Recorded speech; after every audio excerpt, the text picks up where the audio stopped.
Kapon naton si Ma'am Paset Tiros ang DSSD Bacolod. Ma'am Paset, good morning. Si Action Marlon sa Action Radio Bacolod. Good morning, Action Marlon. Good morning sa tanan na tagpalamatig nato sa Action Radio. Salamat gid ma'am. Check ko lang na dayon ang inyong meeting yesterday with anti-mendicancy unit sa nga Bacolod. Angos sa problema sa Badyaw, Ma'am Paset. Oo, so nadayon din kapon meeting namon. Although ginapacheck ko subong Aha. kung tuod gid man ang mga badyaw na sila, no, pero hambal nila ara ko na may ara gid and they came from Cebu. Oho. So, ang hambal ko, paano sila nakalusot? Kay every time may mga barko or mga salakyan, di ba ginapangitaan kita vaccination card? Yes. Kagining mga badyaw, wala ni sila mga vaccination card. Block na sila sa, Bakuna. sa injection. Oh. Oo. So, I am wondering na nakalusot din siya sa aton. Din sila nag-agi kag paano. No? So, siling ko gani, kung gintry nila nga katuan lang kag-rescue ka palagyo sila. Oh. So, gina-identify namon subong pagi man sa amon nga pagpamati pati sa iban nga tao kung di ni sila nagahunong. Di ni sila kay wala na sila dito sa bread ko sa una no nga ginastayan nila ti ambal may nagsugid nga may ginaarkilahan sila nga balay somewhere dira Wow. sa barangay 16. Oho. Oo. Barangay Kay ginareklamo 16. Kaya 16. ginareklamo man sila sa mga neighbor nila. Kaya tungod nga aga pa bala, nagginawa na, nagginahod, aga pa, galinaktang mga higko, something like that. Aha. Si ang hambal ko, kahapon gani, siling ko sa interview mo sa ako ni Action Marlon. Dave, no? Sondale. Na Action, ano kayo, kahapon basta interview ako. Yes. Okay. Na hambal ko, kasi kung badyaw looking lang, hindi man git pala badyaw git, pero may na-confirm nga badyaw git sila. Kag ti ambal ko, dapat siniya, hindi lang kita ni ang mag-rescue or mag ano sa ila, no, magkuha sa ila. Dapat feeling ko, ma-coordinate kita with the police, with the WCPD, kag the community itself, na dapat mabulig man sila bala if may makita sila nga mga badyaw. It's not only nga ginadiscriminate ko sila by being badyaw, masulig kita nga, hindi di pa papatuon ng badyaw. Kaya ng that's discrimination man. No? Kaya they want also to go or to witness or to whatever, ila tuyo diri. Pero siling ko nagahatag na sila sang disturbance, nagahatag na sila sang problema sa ato. That's the time na we can rescue them or apprehend them for violating sang aton especially kung wala sila nagamask, no, especially kung wala sila mga vaccination card. Kinang ni naton ni check naton. So subong gani we are trying to go sa ina nga place na gina-identify namon mo nang assignment sang anti-mendicancy subong and ilang taon tagid man kung tuod ini kung anong pwede natin mahimo. We will have to meet again and discuss with our interagency committee, our mga partners natin. Para hindi naman magdugang kung whatever pa. Pero mo nang isa ka gina-wonder kung nga nakalusot sila. Yes. So they are not vaccinated. Pola ini ma'am, kay duman ko sang una 2018, 2020 damo man kamo sang badyaw nga buligan pabalik sa lugar nga ginhalinan nila. Pero atong kalabanan yung duman ko is taga Hulo-Sulo ato ya, di ba? Yeah. Hulo-Sulo to sila. Kag ginkuha dito sila sang ilang region. Pagi sa aton OCD naton Region 6 referring them to OCD BARM, no? Nga amo ni ang nagkuha sa ila pagpauli sa Hulo-Sulo. So, sa ina pa lang hindi na sila kalusot-lusot. Subong mo. Magaling sila sa Sulo kay kabudlay ilusot-lusotan ng mga barko. Subong mo. So, I don't know lang gid, no? Kay kita gani, even sa pagtabok naton dito sa Panay, na-observe ko sa lately lang, they're not so strict man with the vaccination cards, no? So probably dira kita gid siguro na paagi nga nakalusot sila. Oo. Unlike before sa 2020 nga hindi sa kalin sa ilang nga lugar unless kita gid mag-coordinate. Tungod nga labanan sila or tanan gid na sila. Wala na sila ma-vaccine.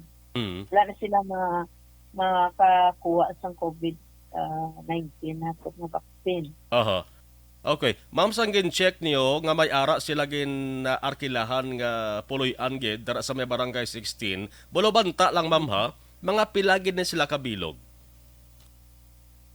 Wala gid ko kapamangkot kahapon kay Aha. subong pang-adlaw nila i-check dito Okay. sa mga neighbors, no, sa mga neighborhood nila kay amo nang kay during that time lang ang ginalagas na sila Mm. na ginapangita amo to may nakapanugid na dira na sila sa may ina nga barangay Aha. nagarenta. So katuan pa na namon subong nga ako Mhm. ina.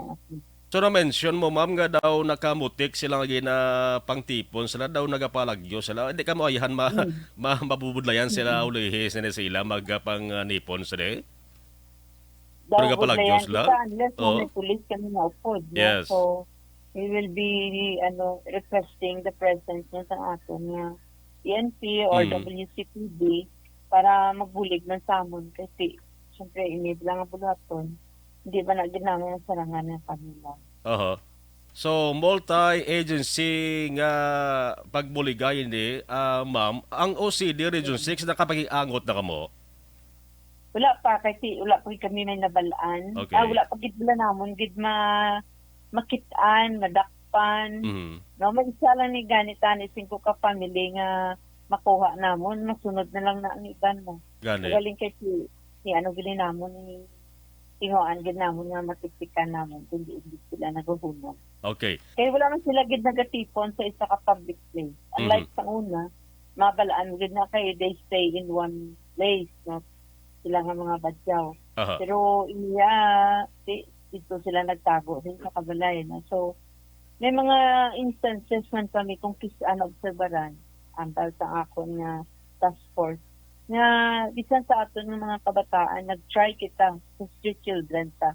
Nag-try kami nga i-rescue sila kay ginapakaon naman during lunchtime. Aha. Pero may mga ara kita nga mga kabataan somewhere sa Gaisano sa dira sa Singsang nga nagapalagyo na. No, they tried first nga mag-upod sa nag-rescue.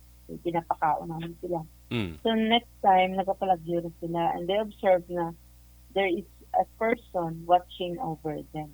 Aha. So, nadlock na hatod nga team sagad panglagas kay basi la magtabok sila sa dalan pag maligpit sila isalabdon pa na namon kay kadalagan sila eh. Aha. Okay. They're Again, running out na. sige. Ang mention mo ma'am nga mayara gid man badiyaw nga halin sa Cebu. Ano yung himuon niyo kon may tukiban kita nga badiyaw looking lang nga nag-roaming man sa Bacolod. Mm-mm. At tisingan ta kay the way they talk, mabalaan mo man namon kung badyaw sila. Aha. Ang ilang behavior, ilang mga ma-detect mo man if they are really badyaw. Kasi for the longest time, tatuan na pagpuno. Pag-rescue naman sa ila, mga sobra isa kabulan naman sila nga ginpakaon mo. No? So, naka-build sa may relationship man sa ila. Nabalaan na naman ang mga ways nila. So, tanaon ka kung if it's still the same. Kaya ako yung I'll try to talk to some of them kung makaintindi sila. Parang istorya lang anay. Istorya lang anay. Yes, dumduman ko to sa una ma'am tala na ikamutuya sang daw facility no daw sa Barangay Vista Alegre to. Ginhouse to sila anay pila ka simana antes sila ginpabalik sa ila sa nga lugar no. Okay, that time may budget pa kita for LSI nato no. During pandemic subong kay wala na kita na iya budget. Amo nang isa namon ka kinaistoryahan kapon. Na if ever gid man abi nga ma-rescue naton sila, what shall we do with them? Hindi naton sila ihunong nga lugar. Kag while processing for the return, kung diin man na sila, syempre hindi mo na madali-dali ma-coordinate pa na kami kung diin ng mga regions, no? Aha.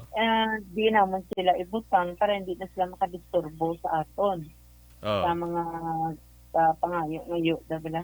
Sa Kani. aton ng mga salakyan. Mhm. So, amo na nga mong ginaproblemahan subong kasi we have no place for them to stay. Aha. If ever, stay namon sila dito sa the same nga lugar anay, ang pagkaon naman ang problema namon. Kay ang ila pagkaon limited ni, gusto nila ni isda, gusto Oh. nila ni kasaba, yeah. Gusto nila kasaba, hindi na Oh. sila yung magkaon. May pagkapislian gali ni. Eh, amo nang not Oh. really ang pislian, pero Oh. that is their culture, no? Oh, Amo okay. nang ila.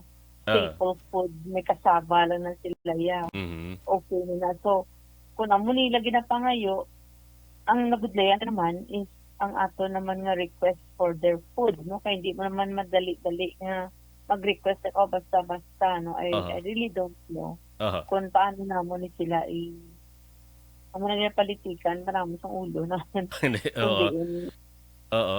So, komong kalabanan sina sa ila, ma'am, is... Okay. Balikan ta si Ma'am Pasit Tero. No? May... Kumpirmado nga may ara gid man sa Badiaw. Pero ti, hindi iya siling sa hulo-sulo nga sa nga una dagsa diri sa Bacolod. Iniyala naman. Halin naman ya sa syudad sang Cebu o kung sa probinsya sa Cebu, makalibog diri kung paano sila nakarasot diri sa Bacolod. Ma'am Mario, kumo kay kalabanan sila sa ila unvaccinated, no? Anong matabo sila? Kinahanglan tagi sila i-kumbensihon nga magpabakuna halin diri sa Bacolod antes sila mapapuli sa may Cebu. Basi mabudlayan nila, ma'am? sa una na ginaswab lang na naman. Swab lang. And if they are negative, pwede na sila maka-go. Aha. Pero one thing gid nga ginahit na nila amo na ang injection, no? Aha. Hindi na sila sa mga injection. Mm. So swab sila and then i-recommend sila kung negative na sila. Aha. Kung positive sila, then we can put them in a facility like Mhm. that. Oo. Aha. Sige. Ma'am, sundon tari, kabay pang mangin mahapos lang niya ang pagproseso takang hindi madugayan ni kay manti damo gid man tuod sang nagakatingalab la, no, nga gamat-amat naman damo ining mga ginasiling taga Badiaw diri sa may syudad sang Bacolod. Ma'am Pasit, thank you good ma'am sa information kag good morning. Good morning. Thank you, good.